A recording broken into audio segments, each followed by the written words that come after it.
कविता को हमने नहीं ढूंढा, कविता ने हमको ढूंढ लिया। कितना पैसा मिलता है कवि को?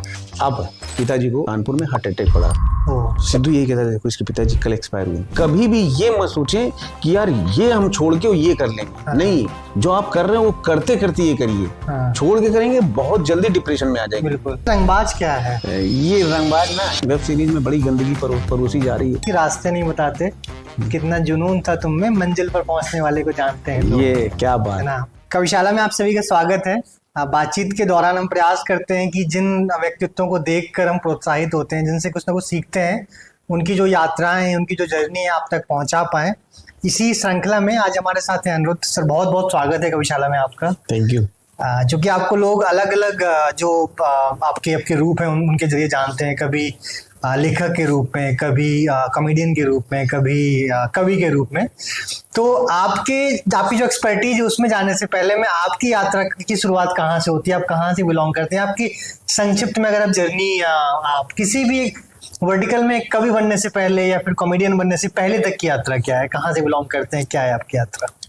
अंकुर, जो अभी एक आपने बात बोली ना कि सीखते हैं, तो हम ही सीख रहे हैं अभी तक। और ये जर्नी पता नहीं अनंत है, सीखते रहेंगे। और इसलिए बहुत सारी चीजें सीख रही हैं, कविताएं से लेकर, राइटिंग से लेकर, कॉमेडियन से लेकर, सारी चीजें, प्रोडक्शन, अब मूवी मेकिंग सब चल रहा है, सीख ही रहे हैं। तो ये शुरुआत हमारी।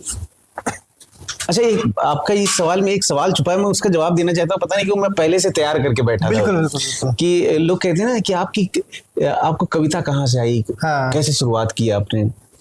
तो मेरे केसेस में और मेरे जैसे और भी लोगों के केसेस में एक बात बहुत जरूर सी कॉमन सी बात है कि कविता के लिए हमारी सपने, कल्पनाएं, इच्छाएं ये सब होनी चाहिए। जबकि हमारी लाइफ में शुरुआत में बचपन में ये था ही नहीं।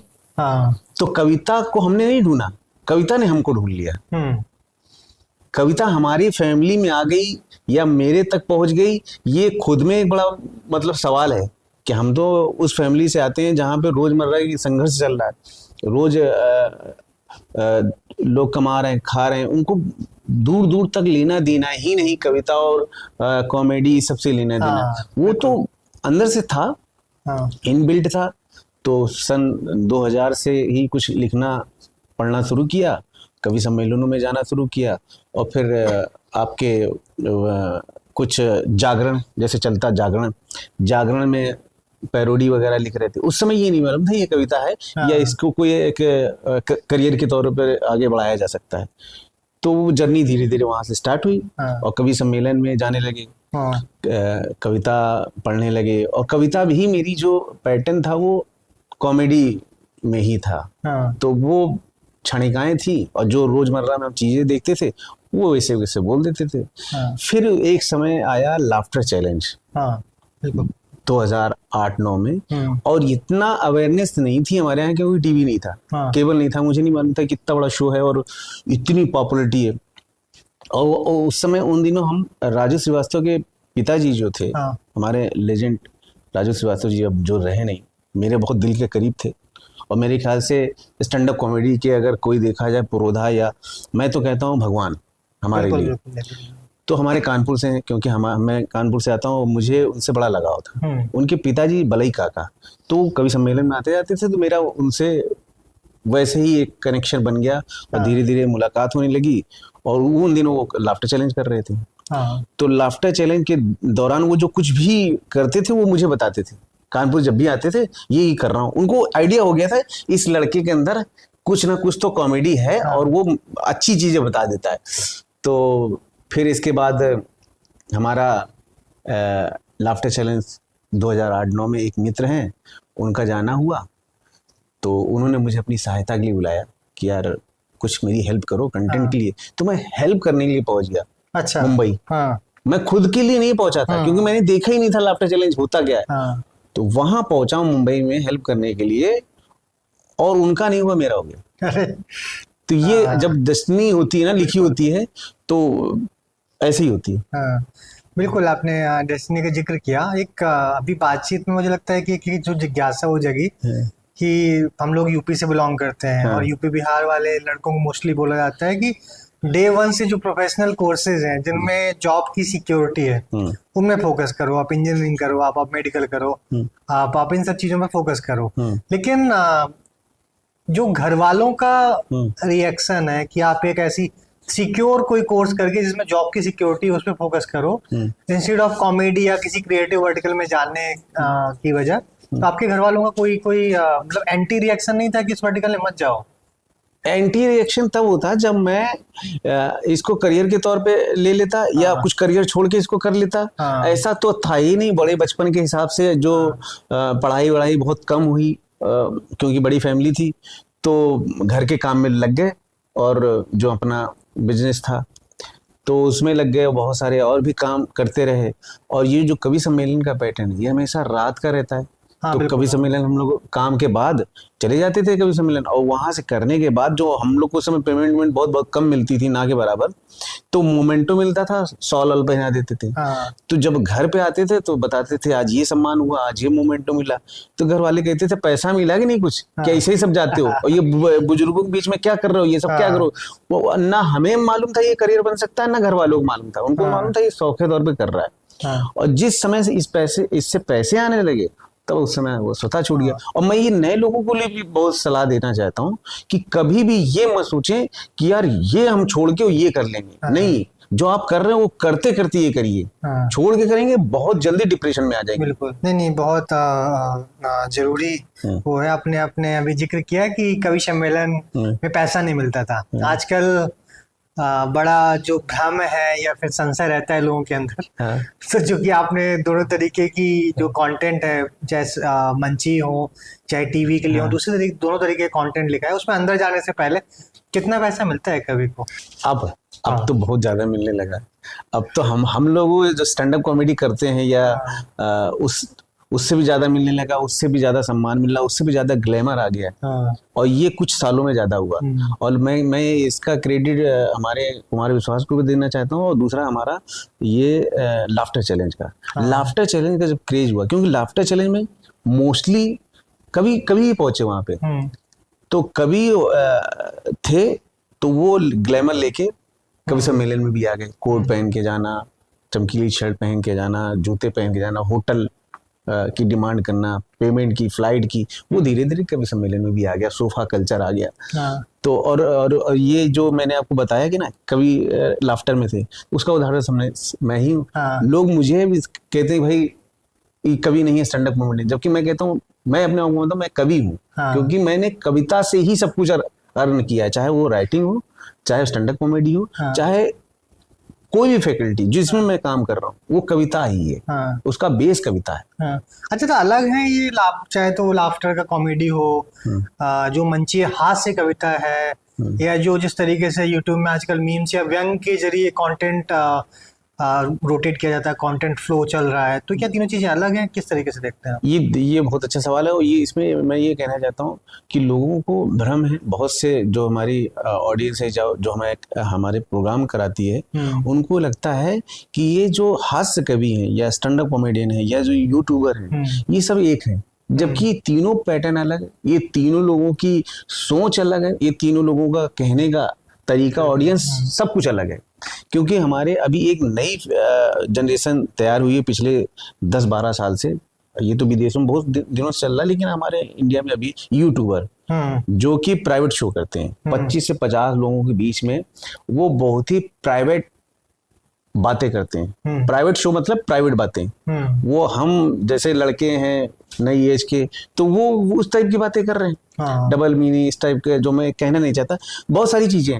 और वो उनका सही है, मैं ये बुरा भी, मतलब मैं उनको गलत नहीं कहता, क्योंकि उन्होंने अपनी एक अलग दुनिया बनाई है। उनसे आप कंपेयर मत करिए, लेकिन लोग कंपेयर कर रहे हैं। तो कहीं ना कहीं, और हास्य कवि शुरू से चलते चले आए कवि सम्मेलन में। अब उन्होंने थोड़ा सा ग्लैमर जरूर हो गया उसके अंदर, लेकिन वो हास्य कवि है। वो कविता की बात करते हैं, बीच में जोक्स की बात करते हैं, लेकिन वो 10-12 लोगों के साथ चलते हैं। और जो स्टैंड अप कॉमेडियन है, वो एज ए रंगारंग प्रोग्राम, उसमें एज ए एक फिलर के तौर पे, अब तो सेलिब्रिटी के तौर पे जब से लाफ्टर चैलेंज हो गया, तो ये तीनों अलग हैं। इसका खामियाजा कहीं ना कहीं हमें भी भुगतना पड़ता है, और कि पार्टी या जो भी कराने वाले शो हैं वो ये कह देते हैं भाई वो डबल मीनिंग यार वो असली, तो उनको बताना पड़ता नहीं भाई वो अलग है, वो जो करते हैं हम अलग हैं।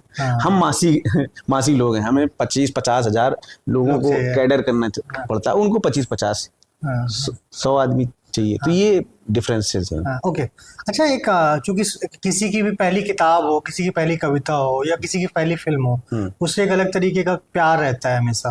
आप लाफ्टर चैलेंज 4 में थे और आई थिंक आपकी लाइफ का सबसे बड़ा इवेंट, पहला इवेंट वही था। हाँ, पहला और लाइफ चेंजिंग। हाँ, लाइफ चेंजिंग इवेंट। क्या अनुभव होता है उसके? अगर कुछ यादें आप वापस जाते हैं, कुछ ऐसी यादें जो हो सकता है जो लोग, नया यूथ है आज का देख रहा है या उस वर्टिकल में कैरियर परस्यू करना चाहता है या कुछ करते हुए कुछ करना चाहता है साथ में उस वर्टिकल में, तो क्या अनुभव है आपके? ये तो मैंने पहले भी बोला है, करते हुए करे। हाँ, क्योंकि आजकल जो फैमिली, माँ बाप कहते हैं ना सपोर्ट नहीं करते, फैमिली सपोर्ट नहीं करती, वो आपका भला चाहती है कि यार मेरा बच्चा डिप्रेशन में न जाए, मेरा बच्चा कुछ ऐसा ना कर ले जो उसको नहीं करना है। क्योंकि हम अब तो मैं कह रहा हूँ कि केवल टैलेंट के शो में नहीं, टैलेंट के करियर में नहीं, हर जगह कंपटीशन पहुंच जाता है। तो आपको जो संघर्ष का टाइम है वो छोटे से ज्यादा बड़ा भी हो सकता है, शायद वो अचीव भी ना कर पाओ जो आपने सोचा है। तो उसके लिए आप जो कर रहे हैं साथ में उसके साथ करते जाइए, धीरे धीरे स्टेप, अपने आप की संघर्ष उसी लिए ज्यादा बड़ा हो जाएगा। तो लाफ्टर चैलेंज का जो मेरा अनुभव ये रहा है कि लाफ्टर चैलेंज मैंने नहीं किया, लाफ्टर चैलेंज ने मुझे ढूंढा। फिर मैं वही वाली बात कहूंगा, कविता को मैंने नहीं ढूंढा, कविता ने मुझे ढूंढ लिया। तो लाफ्टर चैलेंज में भी सेम यही हुआ। 2008-9 में मेरे एक मित्र हैं जिनके लिए मैं कॉमेडी लिख रहा था, तो वो लाफ्टर चैलेंज में गए और मुंबई से उन्होंने मुझे फोन किया कि भाई मेरा सिलेक्शन नहीं हो पा रहा, एक बार हेल्प करने आ जाओ। तो मैं उनकी हेल्प करने पहुंचा और उनका नहीं हुआ, वहां मेरा हो गया। और मैं पूरे उत्तर प्रदेश में उस सीजन में अकेला चुना गया था। तो भारती सिंह उस शो में थी और सबसे ज्यादा एपिसोड भी मैंने उनके साथ किया। तो और लाफ्टर चैलेंज की सबसे बड़ी याद मेरी है, जो सीजन चल रहा था और शूट का टाइम था और पिताजी को कानपुर में हार्ट अटैक पड़ा।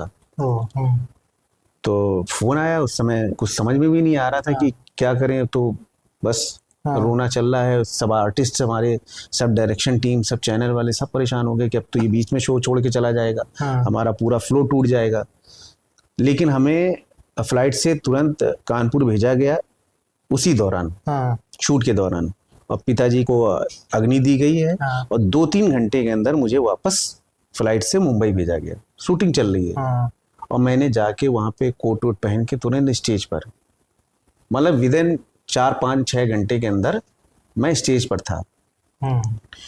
तो अब वहाँ सिद्धू और जो भी गेस्ट आए, चाहे तुषार कपूर, चंकी पांडे, कोई भी, महिमा चौधरी, कोई भी आए, तो सिद्धू यही कहता था, देखो इसके पिताजी कल एक्सपायर हुए, इसके पिताजी आज एक्सपायर हुए, इसके पिताजी अभी परसों एक्सपायर हुए। तो वो हंसने की बजाय मुझे सिंपैथी भाव से देखता था। तो मेरे से कॉमेडी हो नहीं रही थी, मतलब कॉमेडी मैं कर रहा था, लोगों को हंसना चाहिए, तो वो मुझे सिंपैथी भाव से देख रहे थे। तो मैंने डायरेक्टर से बोला, मैं फाइनल तक गया कि मुझे आउट करना है, मैं नहीं कर पाऊंगा, जबकि चैनल ये चाह रहा था कि ये विनर हो। क्योंकि चारों तरफ वो चीज मीडिया में आने लगी कि मेरा नाम जोकर जैसा राज कपूर वैसा ये बंदा कर रहा है, इधर ट्रेजिडी हुई है, इधर कॉमेडी कर रहा है। तो वो एक मोमेंट था जो मैं नई लाइफ में भूल सकता। वो बहुत तगड़ा रहा मेरे लिए। 4-5 दिन लगातार कॉमेडी करना, शूटिंग करना। पिताजी की डेथ के बाद मैं ढंग से रो भी नहीं पाया। नहीं एग्री कि दो लाइफ के, एक सबसे सैडेस्ट मोमेंट और सबसे हैप्पीएस्ट मोमेंट वो साथ में है। अच्छा, रंगबाज क्या है? ये रंगबाज ना एक कानपुर का एक स्वैग है, एक वर्ड है। एक्चुअली में क्या है ना, कानपुर की लैंग्वेज पे 3-4 कलाकारों ने बहुत अच्छा काम किया है। राजू भाई हुए में सभी, अन्नू भैया हैं, बहुत से लोग हैं काम कर रहे हैं। तो मैंने भी कानपुर की लैंग्वेज पे काम किया। मुझे कानपुर की लैंग्वेज से बड़ा प्यार है। बहुत से कंटेंट, बहुत सी चीजें मैंने कानपुर की लैंग्वेज में बनाया। तो उसमें एक ये शब्द था रंगबाज, जो मुझे बड़ा कानपुर से अटैच करता है। तो मैंने उसी नाम को लेकर अपना प्रोडक्शन हाउस डाला, रंगबाज प्रोडक्शन। क्या होता है इसमें प्रोडक्शन हाउस में आपके? रंगबाज में मैंने सबसे पहला शो बनाया प्यार के पापड़। हाँ, टीवी सीरियल था, स्टार भारत पे आया, और उसका पूरा लेखन भी मैंने किया और उसकी जो पूरी संरचना, आइडिया लेवल सब मेरा था और उसको प्रोड्यूस किया। हाँ। और अभी दूसरा शो भी स्टार के लिए कर रहा हूँ, ओके। चल रहा प्रोसेस है, वो भी कानपुर की धरती से होगा। क्योंकि मुझसे बहुत से लोग ये कहते हैं यार हर चीज आपकी कानपुर, लखनऊ, यूपी यही सब होता है, क्योंकि मैंने जिया पला बड़ा यही। और मैं हमेशा कहानी में बिलीव ये करता हूँ जो आपके सोल से निकले, जो आपकी आत्मा से निकले, जो आपके जीवन से निकले, वो कहानी अच्छी है, बजाय फिक्शनाइज के। फिक्शन तो होगा बाद में, लेकिन उसका सोल बड़ा रियल होना चाहिए। तो मेरी मोस्टली कहानी कानपुर, लखनऊ की होती है और लाइफ से होती है। तो जा रही, और एक मैं बताना चाहता हूँ, मैं 2 फिल्में भी लिख रहा हूँ और जो प्रोसेस में है बहुत जल्दी, तो वो भी कानपुर, लखनऊ से है। अच्छा, तो वो भी रंगबाज के अंतर्गत आएंगे? वो भी रंगबाज के अंतर्गत आएंगे। कुछ टाइम पहले से संजय मिश्रा से मैं बात भी कर रहा था, जो अपने एक्टर हैं, तो उनका भी कानपुर से अलग स्नेह है। और ये जो वर्ड है रंगबाज, उन्होंने कहा छोड़ो सब क्या बात करनी है, रंगबाजी में बात करते हैं। रंगबाजी में बात करते हैं, ये टर्म फेमस है बहुत।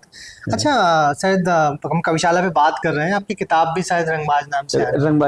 रंगबाजी तो ये एक वही मिलता जुलता शब्द है, रंगबाजी।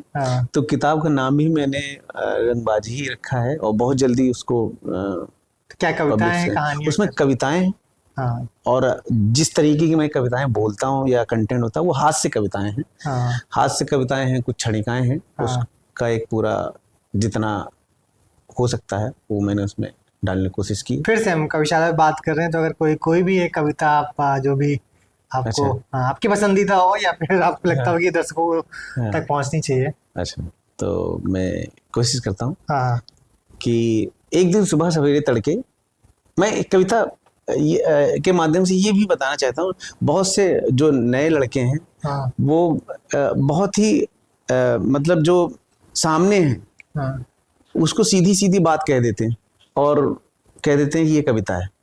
मैं कहता हूँ कविता में आप जितना भी दूर से बात कह पाएं, जो मेरा अनुभव है वो अच्छा है। जब वो उसी माध्यम में मैं कविता कहना चाहता हूँ। एक दिन सुबह सवेरे तड़के हमारे मित्र के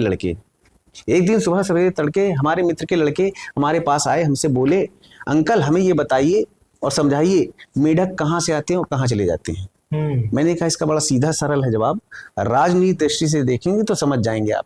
जो मेढक, बरसात में जो मेढक आते हैं वो बरसाती कहलाते हैं। जो बरसात भर चीखते चिल्लाते टर्राते हैं, दिन रात के माहौल को अशांतिपूर्ण बनाते हैं।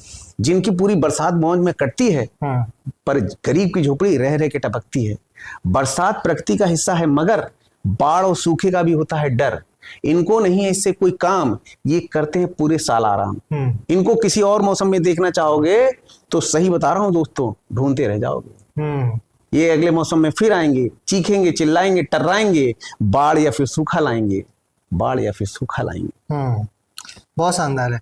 अच्छा, आपने बताया कि 2004 में शुरुआत करी थी आपने? हाँ, प्रॉपर स्टेज पर 2004 से हूँ। 2004 से, उससे पहले से लिखना, जागरण वगैरह में ये सब चालू था। अच्छा, ये जो 20 या 20 से ज्यादा सालों का अनुभव है, क्या परिवर्तन देखे आपने? कुछ स्टार्टिंग में जब आपने शुरुआत की थी, चाहे वो मंची कविता हो, चाहे वो कॉमेडी के थ्रू हास्य व्यंग्य हो, चाहे वो नॉर्मल लिखने वाली आपकी कविताएं या फिर कंटेंट रहा हो, आज में अगर देखते हैं, 20 साल बाद देखते हैं, तो क्या परिवर्तन देखे आप? 2 चीजें बताना चाहता हूँ। मैंने अपने में परिवर्तन ये देखा है कि भाई अगर सीखते रहें, सीखने की लालसा है तो जरूर आप चेंजेस करते चले जाएंगे, और चेंजेस लाइफ का बहुत बड़ा हिस्सा है, वो लाइफ में होता रहेगा। तो वही चीज मेरे साथ भी हुई। अब मैं शुरुआत की कविताएं देखता हूँ या शुरुआत की कॉमेडी देखता हूँ, उसमें से बहुत अंतर आ गया है। और चीजों को कैसे मतलब मैं जो लिख रहा हूँ वो ब्रह्म है, शब्द है, शब्द ब्रह्म होता है। आप जो कह रहे हैं, समाज को दे रहे हैं, वो अगर आप सही तरीके से नहीं कह रहे हैं तो वो गलत है। तो वो सारी चीजें अब मेरी कविताओं में भी मैं डालने की कोशिश कर रहा हूँ, तो सीख रहा हूँ। और बाकी रहा कि चेंजेस 20 सालों में मैंने कवि सम्मेलन को बहुत अपडेट होते हुए देखा है, बहुत अपग्रेड होते हुए देखा है। और कविता बहुत मंची हो गई है, कविता तो रह नहीं गई है। अब तो लोग जोक्स पर, हास्य कवि पर, क्योंकि डिमांड हो गई पब्लिक की। मैं इससे बिल्कुल भी डिनाई नहीं करता हूँ। और ये जो लोग कहते हैं ना कि ये बुरा हो गया, वो बुरा हो गया, कोई बुरा नहीं। जैसी डिमांड हो रही है वैसी सप्लाई हो रही है। पब्लिक को ही हास्य चाहिए, इसी मजबूरन में जो हमारे गीतकार हैं, हाँ। जो वीर रस के कवि हैं, वो भी चुटकुला सुना रहे हैं, हाँ। जबकि उनके पास अच्छी कविताएं हैं, बिल्कुल। लेकिन वो पब्लिक डिमांड हो गई है और उनको भी जमना है, उनको भी अपनी रोजी रोटी चलानी है, उनको भी रेगुलर जाना है, तो उनको भी जोक्स का सहारा लेना पड़ रहा है। आप अच्छी कविताएं सुनने लगी, वो भी अच्छी कविताएं सुनाने लगेंगे। और सेम थिंग यही हमारा टीवी कल्चर, मीडिया भी यही है। लोग कहते हैं वेब सीरीज में बड़ी गंदगी परोसी जा रही है, बड़ी सारी चीजें, ऐसी कहानी आ रही। मैं कह रहा हूँ कि आपके पास तो रिमोट है ना, आप चेंज करिए। बिल्कुल नहीं चेंज कर रहे हैं, आप वही देख रहे हैं। तो जब टीआरपी आप दे रहे हैं उस चीज को, तो उस तरीके का कंटेंट बनेगा, इसमें कोई दो राय नहीं। कुछ राजनीतिक फर्क पड़ते हैं कभी? मैं चूंकि इसलिए पूछ रहा हूँ, आपने हर तरीके का कंटेंट लिखा है, कभी जो भी लेखक है, चूंकि नए लोग हैं बहुत सारे, लेखक यही सोच के नहीं लिखते हैं कि अगर मैंने ये लिख दिया तो रिएक्शन क्या होगा, वो चाहे कोई भी विंग हो, कोई भी राजनीतिक सरकार हो, कोई भी राजनीतिक पार्टी के अगेंस्ट हो या फेवर में हो, तो इसका कुछ फर्क पड़ता है? कुछ कई महीनों में फर्क पड़ता है, लेकिन आप बहुत ज्यादा सीधी, मैंने वही बात बोला ना कि कविता में आप जितनी भी दूर से बात कह पाए, उतनी ही शानदार बात होगी। आप अगर बहुत सीधे, क्योंकि मेरे एक मित्र हैं लखनऊ के, पंकज प्रसून, आप उनकी अगर कविताएं देखें या उनकी क्षणिकाएं देखें, शानदार, लाजवाब। मतलब जो शब्द की उनकी बुनावट है, बहुत दूर से बात कह जाते हैं और लोगों को मजा भी आता है। जिनके विरोध में आप कह रहे हैं उनको भी मजा आ रहा है, और जिनके पक्ष में है उनको भी मजा आ रहा था। तो बात तो यही अच्छी होनी चाहिए कि आप कहने वाले को मजा है, सुनने वाले को मजा है। तो मैं पॉलिटिकल के बारे में, मैं सबसे ज्यादा अगर देखा जाए तो पॉलिटिकल कमेंट करता रहता हूँ, सोशल मीडिया पे भी और कॉमेडी के माध्यम से। लेकिन मेरे से दोनों पार्टियां बड़ी खुश रहती हैं, पक्ष की भी विपक्ष की भी। तो कोशिश ये करनी चाहिए। हाँ, कभी कभी हो जाता थोड़ा बहुत हार्श, तो उससे डिनाई नहीं करता।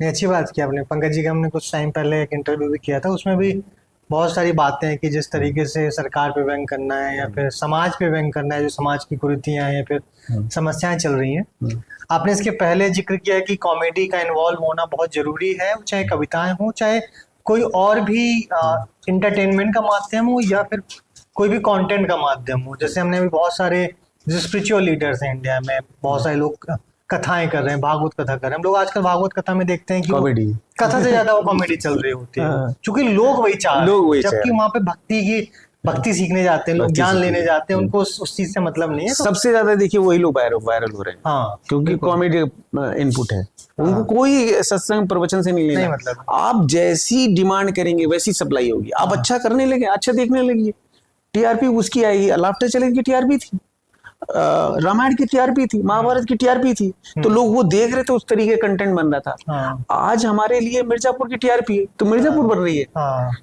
तो जैसा आप डिमांड करेंगे वैसे सप्लाई होगी। हाँ बिल्कुल। नहीं, बहुत अच्छी बातें हुई। आखिरी में कुछ भी आप कविशाला के जो दर्शक हैं या फिर जो लोग देखेंगे इसको, उनके लिए कोई संदेश हो आपको, जो युवा इस वर्टिकल में, चाहे वो पोइट्री हो, चाहे कॉमेडी हो, इवन चाहे राइटिंग हो, चाहे वो फिल्मों की राइटिंग हो, वेब सीरीज की राइटिंग हो, उसके टीवी सीरियल्स की राइटिंग हो, उसमें अगर कोई कैरियर परस्यू करना चाहता है तो उनके लिए क्या बोलेंगे? मैं बस यही कहना चाहता हूँ, मैं शुरू से जितने सालों से इंडस्ट्री में जुड़ा हूँ, तो जो मैं समझा हूँ, मैंने यही जाना है कि घर परिवार, अपनी फैमिली, इनको आप तकलीफ देके कोई भी काम ना करें। भागकर मुंबई आना या अपने सपनों के लिए भागकर वहां जाना, उससे पहले आप इस मंच पर अपने जहां रहते हैं, क्योंकि आज जो इंडिया हो चुका है वो हर जगह मुंबई है। मैं कहता हूँ लखनऊ भी मुंबई हो चुका है, कानपुर भी मुंबई हो चुका है, पूरा उत्तर प्रदेश, पूरा हर जगह मुंबई हो चुका है। इस समय इतनी टेक्नोलॉजी इतनी बढ़ चुकी है, तो आप यहीं रहकर पहले अपने आप को साबित करें। जब आपको लगे कि हाँ कुछ बन गए हैं, और वहां में संघर्ष तो वहां पे करना पड़ेगा, शायद उतना ना करना पड़े और घर वालों को उतनी तकलीफ ना हो। घर वाले हमेशा चाहते हैं, शायद यदा कदा अलग बात हो गई कि मेरा बच्चा तकलीफ में ना रहे, कि यार ये वो करियर चुन रहा है जिससे ये परेशान रहेगा, डिप्रेशन में रहेगा और ये कुछ नहीं कर पाएगा, इसलिए वो आपके साथ सख्ती बरत रहे हैं। तो अगर जिस दिन आप उनको ये फ्री एहसास करा देंगे, नहीं पापा, नहीं मम्मी, मैं तकलीफ में नहीं रहने वाला हूँ, मैं इससे बड़ा खुश रहूंगा, तो वो भी आपके सपनों के साथ खड़े होंगे। और सपना देखना चाहिए, मैं बिल्कुल नहीं कह रहा हूँ, ये बिल्कुल इस बात का बिल्कुल मतलब नहीं है कि आप सपने नहीं देखें, आप करें, करते रहें और इसको यहाँ पे इस काबिल बना लें, फिर आप आगे स्टेप बाय स्टेप बढ़ते रहें। बिल्कुल, मुझे लगता है क्रिएटिव जो भी फील्ड्स हैं उसमें अगर आप परस्यू करना चाहते हो, जो कर रहे हैं उसको ना छोड़ें, जैसे शुरुआत में आपने हाँ, बात की, मैं ये बिल्कुल उसको करते रहे, साथ साथ में एक दिन साथ में अगर बढ़ते। पैरेलल हो जाता है कभी भी तो उसको आप ड्रॉप करके फिर, क्योंकि अंकुर time मैं ये pursue बता दूं, मैं 2008-9 में जब टीवी पर आया तो मेरे से जितने भी मेरे कानपुर लखनऊ के मित्र थे, बोले अबे ये टीवी पे आ गया हाँ, तो अब मैं भी आ सकता हूँ। उनको ये नहीं मालूम ये सन 2000 से लगा हुआ है इस लाइन में, कुछ ना कुछ कर रहा है, छोटे मोटे इवेंट जीत रहा है। वो टीवी पे तो 2009 में आया है, लेकिन इससे पहले बहुत कुछ वो कर चुका है। तो उसके पीछे की जर्नी लोग नहीं जानते, उनको लगता है कि यार इसको बड़ा ही आसानी से मिल गया। आसानी से नहीं मिला कुछ भी, तो आपको जर्नी जीनी पड़ेगी, करना पड़ेगा। हाँ बिल्कुल। और आखिरी में जैसे एक लाइन लिखी है मैंने कि रास्ते नहीं बताते, कितना जुनून था तुम में, मंजिल पर पहुंचने वाले को जानते हैं लोग। ये क्या बात है ना। बहुत बहुत धन्यवाद, एक अच्छी बातचीत हुई अनिरुद्ध, और आशा है आपको अच्छा लगा होगा, और थैंक यू सो मच। मुझे लग रहा है कि अच्छे ही लगा होगा, अगर ज्यादा ज्ञान की बात ना हुई हो। Thank you so much.